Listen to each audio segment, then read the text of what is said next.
দেশের রাজনৈতিক অঙ্গনে এখন সর্বাধিক উচ্চারিত প্রশ্ন হচ্ছে, দেশে ফিরে আসতে তারেক রহমানের বাধা কোথায়? মায়ের শারীরিক এমন সংকটাপন্ন অবস্থাতেও কেন তিনি আসছেন না? হাসিনা সরকারের পতনের পর কেটে গেছে ১৫ মাস।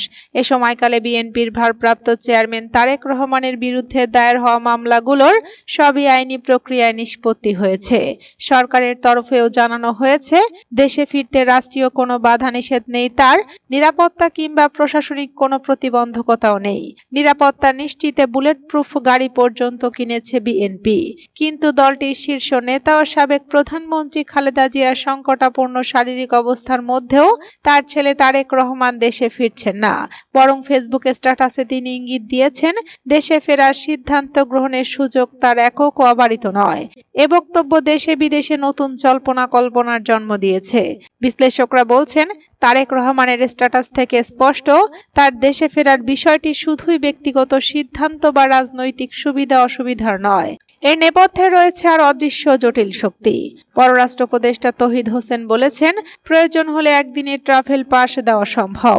প্রধান উপদেষ্টার প্রেস সচিব জানিয়েছেন, তারেক রহমান চাইলে যে কোনো সময় দেশে ফিরতে পারেন। এ নিয়ে নানা জল্পনা কল্পনার মধ্যে বিএনপি মহাসচিব ফখরুল ইসলাম আলমগীরও প্রশ্নের জবাব এড়িয়ে শুধু বলেছেন, সব ব্যাখ্যা তারেক রহমানের স্ট্যাটাসে আছে। অর্থাৎ বিএনপি ওই বিষয়ে স্পষ্ট করে কিছু বলতে চাইছে না। এর মধ্যে ক্ষমতাচ্যুত প্রধানমন্ত্রী শেখ হাসিনার ছেলে সজীব ওয়াজেদ জয় অভিযোগ তুলেছেন, দুই প্রধান দলের নেতৃত্ব পাল্টাতে বিদেশ থেকে অগণতান্ত্রিক তৎপরতা চলছে। বিএনপি এ বিষয়ে নীরব। সূত্র বলছে, তারেক রহমানের প্রত্যাবর্তনে আপত্তি রয়েছে কিছু আন্তর্জাতিক শক্তির, যদিও কোন দেশের আপত্তি সে বিষয়ে মুখ খুলছেন না কেউ। ফলে রাজনৈতিক বাস্তবতায় নতুন করে প্রশ্ন উঠছে, দেশের রাজনীতি কি সত্যি স্বাধীন, নাকি পর্দার আড়ালে আন্তর্জাতিক ও আঞ্চলিক শক্তির ছায়া আরো দীর্ঘ হয়েছে? গতকাল পররাষ্ট্র উপদেষ্টা তৌহিদ হোসেনের কাছে সাংবাদিকদের প্রশ্ন ছিল, তারেক রহমানের দেশে ফিরতে যুক্তরাষ্ট্র বা ভারতের কোনো প্রতিবন্ধকতা আছে কিনা। জবাবে তিনি অবশ্য বলেছেন, এ বিষয়ে তার কাছে কোনো তথ্য নেই। তারেক রহমানের দেশে না ফেরা নিয়ে বহুদিন ধরে বিস্তর আলোচনা চলছিল। কিন্তু শুক্রবার রাতে দেওয়া তার ফেসবুক স্ট্যাটাসে তিনি যখন লিখলেন, দেশে ফেরার সিদ্ধান্ত তার একক নিয়ন্ত্রণাধীন নয়, তখন রাজনৈতিক অঙ্গনে নতুন করে আলোচনার ঝড় ওঠে। বিশেষত খালেদা জিয়ার সংকটাপন্ন অবস্থার সময়ও তিনি দেশে না ফেরায় সাধারণ মানুষ ও রাজনৈতিক মহলের কৌতূহল আরো বেড়ে যায়। বিএনপির পক্ষ থেকেও নিশ্চিত করা হয়েছে, আইনি ও নিরাপত্তাজনিত সব জটিলতা কেটে গেছে। আওয়ামী লীগ আমলের মামলা থেকে শুরু করে তত্ত্বাবধায়ক সরকারের সময়ের সব মামলাই খারিজ হয়েছে। নিরাপত্তার জন্য বুলেট প্রুফ গাড়ি কেনা, অস্ত্রের লাইসেন্স আবেদনের খবর পর্যন্ত এসেছে সংবাদ মাধ্যমে। এখানেই শুরু রাজনৈতিক রহস্য।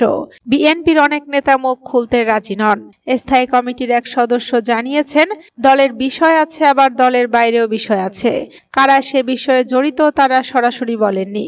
কিন্তু রাজনৈতিক বিশ্লেষক মহিউদ্দিন আহমেদ সরাসরি বলেছেন, দেশে ফিরতে তারেক রহমানের অপ্রকাশ্য আন্তর্জাতিক জটিলতা রয়েছে। উইকিলিক্স ফাঁস হওয়া নথির প্রসঙ্গ তুলে তিনি বলেন, যুক্তরাষ্ট্র তারেক রহমানকে নিয়ে আগে থেকে আপত্তি জানিয়ে আসছে। ভারত ও যুক্তরাষ্ট্রের নীতির পরিবর্তন না হলে তিনি দেশে ফিরবেন কোন ভরসায়? এই বিশ্লেষকের মতে, ২০০৭ সালে সেনা সমর্থিত সরকারের সময় দেওয়া সম্ভাব্য মুচলেকা এখনো তার উপর প্রভাব ফেলতে পারে। তিনি আরো বলেন, বাংলাদেশের রাজনীতির বড় অংশ নির্ভর করে দিল্লি ওয়াশিংটনের মনোভাবের উপর। সম্প্রতি ভারতের জাতীয় নিরাপত্তা উপদেষ্টা অজিত দোভালের সঙ্গে বাংলাদেশের নিরাপত্তা উপদেষ্টা খলিলুর রহমানের বৈঠক নিয়েও জল্পনা তৈরি হয়েছে। রাজনৈতিক পর্যবেক্ষকদের মতে, এ ধরনের বৈঠক বাংলাদেশের অভ্যন্তরীণ রাজনীতিতে আন্তর্জাতিক পক্ষের আগ্রহকে আরো স্পষ্ট করে। বিএনপির একাধিক নেতা জানিয়েছেন, আগামী জাতীয় নির্বাচনের তফসিল ঘোষণা হলে তারেক রহমান দেশে ফিরবেন।